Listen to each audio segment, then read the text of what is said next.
Here's a pair of the Samsung Galaxy Buds 3 Pro. I'm going to show you how to parent connect these directly to an iPhone via Bluetooth. So the first thing we want to do is go to our settings on our iPhone. This is this iPhone 16e.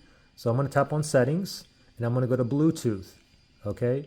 Now you see this little spinny thing here under devices. It's searching for devices that's in pairing mode here. Okay. So let's just put these in the pairing mode. Let me close the lid here and then let me open it up. After a few seconds, it should show up. Okay, if it doesn't, then simply there's a button here on the very bottom.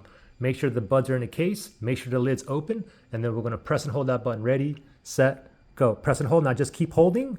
Just wait until we get some lights flashing here, and just wait. Okay, now let go. So there's like blue, red, green. It's in pairing mode.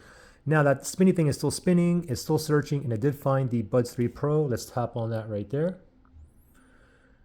Give it a moment to connect, and voila.